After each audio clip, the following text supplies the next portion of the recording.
Это тяжелый крейсер флота Его Величества Exeter, построен с 1928 по 1031 год, погиб в бою в 1942 году. Вот его внешний вид и краски, которые будут использоваться для того, чтобы придать ему соответствующую форму. Краски вполне обычные. Посмотрим, что внутри.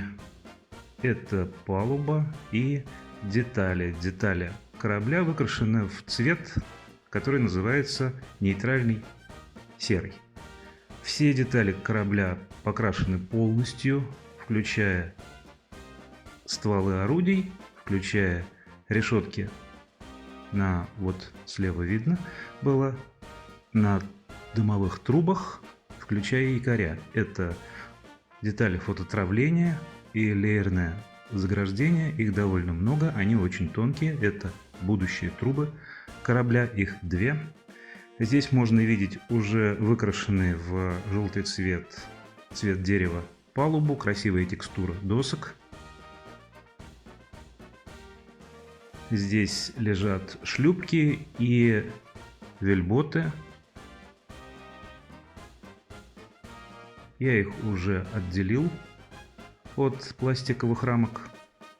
Они покрашены в два цвета: светло-серый и нейтральный серый. Это хорошо видно здесь. А здесь уже выкрашенные в цвет рассет валы, поддержки валы винтов и перо руля корабля. Обращаю внимание на то, как хорошо здесь легла краска серая и краска рассет. Они настолько дружат друг с другом, что я решил, в отличие от классического внешнего вида корабля, не делать здесь ватерлинии. Здесь сейчас я собираюсь установить палубу. Палуба корабля состоит из двух деталей. Если одна деталь достаточно проста, это корма, то нос корабля представляет собой объединение с надстройкой. И надо сказать, что ставится с большим трудом. В этой технологии очень важно, чтобы не было щели между палубой и бортом корабля. Я постараюсь сделать именно так. Как я уже говорил, мы собираем корабль Exeter, вот его масштаб, и Trumpeter, производитель, делающий средние, хорошо детализированные и несложные корабли. Вот название нашего корабля, он принадлежит к крейсерам типа Йорк.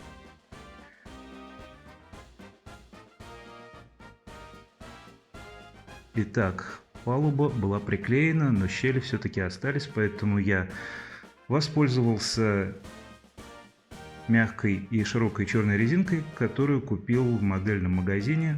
Рекомендую всегда делать именно так, как я сделал. Сейчас я прижал борта к палубе. Возможно, у нас все получится. Здесь я не показываю, как делаются эти два торпедных аппарата. По 3 трубы калибра 533 мм. Это слишком просто. Ничего абсолютно сложного нет. А вот здесь я показываю, как сейчас собираюсь монтировать двигательную группу. В процессе работы я столкнулся с проблемой, сломался вал винта. Он очень тонкий. С остальными валами пришлось быть очень аккуратными. Здесь видно, что он уже заклеен, практически не осталось следов. Вот краски, о них я хочу сказать отдельно. Краски разных производителей, краски под разными номерами. Это Accretion, а это Mr. Color Spray. Вот тут видно, что краска называется Russet. Собственно, здесь мы видим то же самое название. Иногда не получается купить две разные краски, спрей и баночку одного и того же. Производителю лучше всего ориентироваться по специализированным названиям. Здесь я собираюсь подкрасить вот эти точки. Это были точки соединения деталей с пластиковой рамкой. собственно, и вот это вот место, где обломался вал. Вот винт. Винт корабля.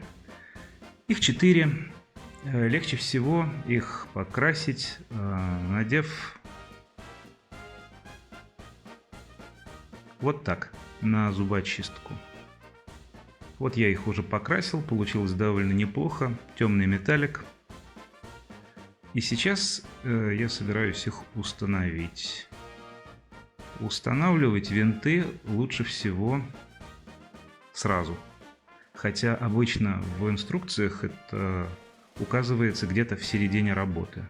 Но поверьте, так будет лучше. Вот они установлены, и выглядят они прекрасно. Предварительная работа закончена. Корабль получил минные аппараты. А теперь мы будем работать с его лодками. Вот они уже прокрашены внутри. Вот, собственно, коричневая краска, которая понадобилась для этого. Я показываю их сейчас, перед тем, как начать их собирать. Сверху они покрашены в светло-серый, почти белый цвет. Внутри темный коричневый, цветопередача плохая. Вот я их уже собрал. Они выглядят очень неплохо. Это паровые катера. Это капитанский катер. Весельные шлюпки. И ялики.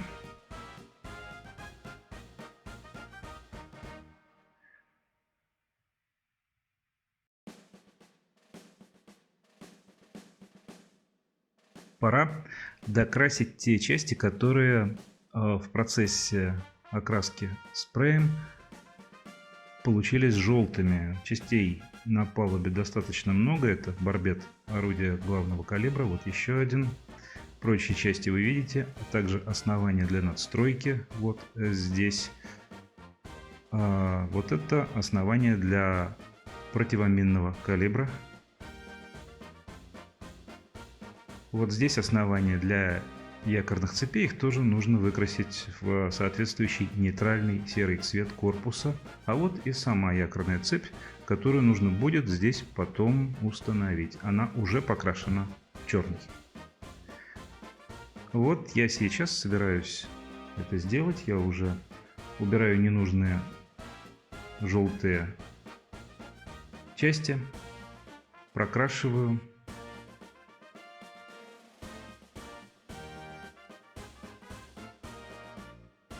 Это основание для трубы. Здесь видно, что эта фаза работы уже закончена.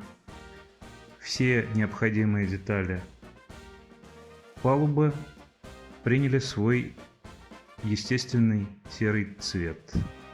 Теперь перейдем к работе с надстройкой корабля. Здесь уже установлено некоторое количество небольших деталей. Здесь установлены пушки малого калибра. Какие-то детали еще не установлены. Вот здесь их хорошо видно. А это мачта, которая будет установлена на надстройку последней. Вот таким образом к трубам крепятся спасательные плоты. Спасательные плоты двух видов на корабле. Большой и малый спасательные плоты. Я собираюсь прокрасить их дно тем же коричневым цветом, что использовался для лодок. Вот он. А надувную часть красным. Здесь будут установлены трубы. С помощью ускорения я показываю, каким образом я монтирую основную надстройку, уже собранную. Поставить ее надо максимально аккуратно. Встает она неплохо и сразу. У трампетера достаточно хорошие и качественные детали. Здесь я показываю первую большую трубу. Вот она уже установлена. Теперь малая надстройка и Вторая малая труба крейсера тоже установлена. На них на всех уже установлены спасательные плоты. Все. Теперь я хочу рассказать о башнях главного калибра. Я их собрал быстро, всего 3 детали понадобились, поэтому я этого не показываю здесь. Интересно, что на них есть наклейки, декали.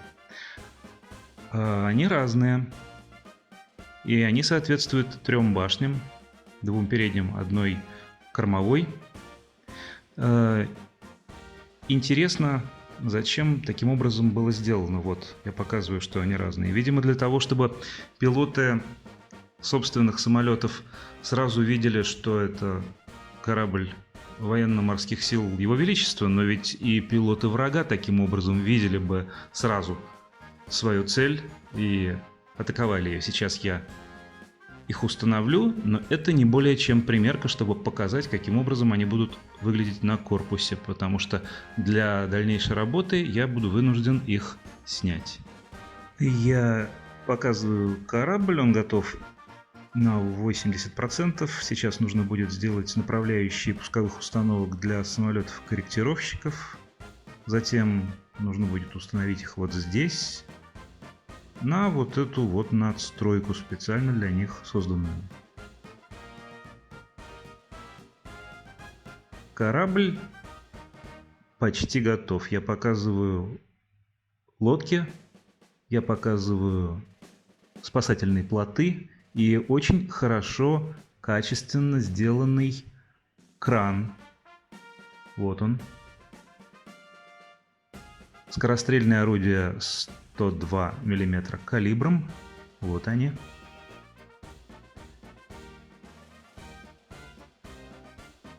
Взгляните, пожалуйста, на этот корабль. Вот сейчас я установлю ту надстройку, о которой говорил. И заднюю надстройку с высокой мачтой. Вот надстройка с пусковыми рельсами, катапульты для самолетов. Вот последняя крупная часть, устанавливаемая на корабле.